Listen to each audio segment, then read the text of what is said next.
I never thought I'd be the kind of person to find themselves in this situation. My name's Sarah, and I'm 32 years old.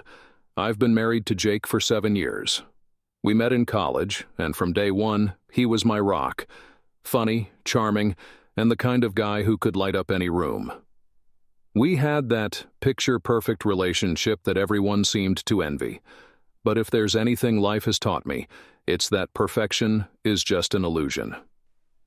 We live in a quiet suburban neighborhood in Ohio, in this little house that we spent years saving for. I work as an HR manager at a mid-sized tech company, and Jake's a software developer. You'd think our lives were set. Good jobs, decent income, no kids yet. But we were talking about it. From the outside looking in, we had everything, but on the inside, things were falling apart. It started gradually. I guess that's how it always starts. Jake began working later and later. He'd come home exhausted, barely say 2 words to me, and crash on the couch. I tried to be understanding. After all, I knew his job was demanding. But weeks turned into months, and I started feeling invisible. We'd go days without having a real conversation and intimacy. Forget about it. I couldn't even remember the last time we connected like we used to. One night, after another lonely dinner at the kitchen table, I decided to confront him. I had this pit in my stomach that had been growing for weeks, and I couldn't ignore it anymore. "Jake, can we talk?" I asked, trying to keep my voice steady. He looked up from his phone, surprised. "Yeah, sure. What's up? Is everything okay between us? I mean, really okay?" He sighed, rubbing his temples. "Sarah, I'm just tired. Work's been brutal lately. It's not you, I swear. I need some space." Space. That word echoed in my head for days. What did he mean by space? Weren't we supposed to be in this together? I tried to shake off the doubts, but they lingered. And that's when I noticed the changes.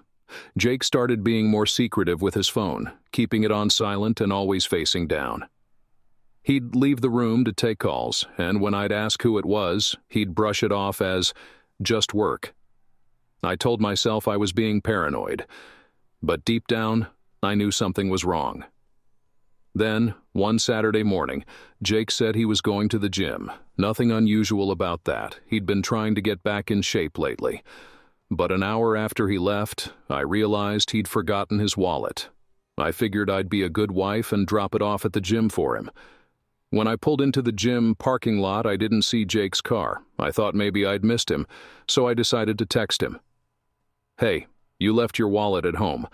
I'm at the gym, but I don't see your car. Did you already leave?" No response. I waited for a few minutes, then decided to drive around, thinking maybe he'd gone for a run or something. That's when I saw it. His car parked in front of a small cafe about 10 minutes from our house.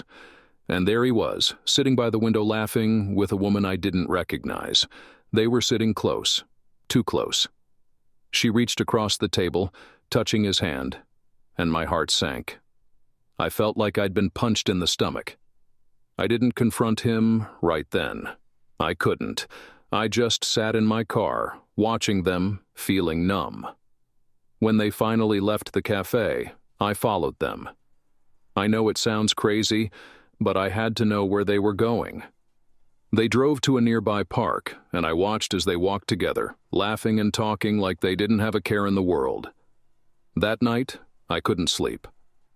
I kept replaying everything in my head, trying to make sense of it. Who was she? How long had this been going on? I wanted to scream, to throw something to confront him right then and there, but I didn't. Instead, I waited. I needed to be sure. I needed more than just a hunch. Over the next few weeks, I became a detective in my own marriage. I checked his phone when he wasn't looking, but he'd been careful. No suspicious texts, no odd calls. But then, one day, while he was in the shower, I noticed a notification pop up on his phone. It was a message from someone named Anna with a heart emoji next to her name. My hands trembled as I opened it. The message read, "Can't wait to see you tonight. Miss you already." My world came crashing down in that moment. I felt sick to my stomach. This was it, the proof I didn't want to find. Jake was cheating on me. I didn't confront him right away. I needed time to think, to plan. I couldn't just let this go. I wasn't going to be the woman who sat back and let her husband walk all over her. No, if Jake wanted to play dirty, I was ready to play too. Over the next few days, I started gathering everything I needed. I went through our finances, looking for any suspicious activity. I found receipts for dinners, hotels, even gifts that I'd never received. I hired a private investigator, someone who could give me the concrete evidence I needed. And then, I waited. It took about 2 weeks, but the investigator came through. Photos of Jake and Anna together, holding hands, kissing, even checking into a hotel. When I saw the pictures, I felt a mix of anger and sadness. This was the man I'd promised to spend the rest of my life with. How could he do this to me? But instead of breaking down, I made a plan. Jake had no idea what was coming. The night I confronted him, I made his favorite dinner, steak and potatoes. I wanted everything to seem normal, so he wouldn't suspect a thing. We later sat at the table, eating in silence like we had so many times before, and then I casually mentioned that I'd run into an old friend earlier that day. "Who?" he asked, not really paying attention. "Oh, just someone I hired to follow you," I said, my voice steady. Jake froze, his fork halfway to his mouth. What are you talking about?" I smiled, feeling a sense of power that I hadn't felt in months. "I know, Jake, about Anna, about the hotels, about everything." He turned pale, dropping his fork onto his plate. "Sarah, I can explain." But I didn't let him finish. "There's nothing to explain. I've seen the photos. I know you've been lying to me for months." The look on his face was one of pure panic. He stammered, trying to find the right words, but there was nothing he could say to fix this. "I've already talked to a lawyer," I continued, keeping my voice calm. "I by sir kan be an insungradadins sa furirak or so danchiv for combras surfers. By sir, and just so you know, I've got everything I need to make sure this doesn't end well for you." Jake's eyes widened in shock. "Sarah, please, it was a mistake. I never meant for this to happen." "A mistake?" I laughed bitterly. "This wasn't just a mistake, Jake. This was a choice. A series of choices, over and over again. You didn't accidentally end up in a hotel room with another woman."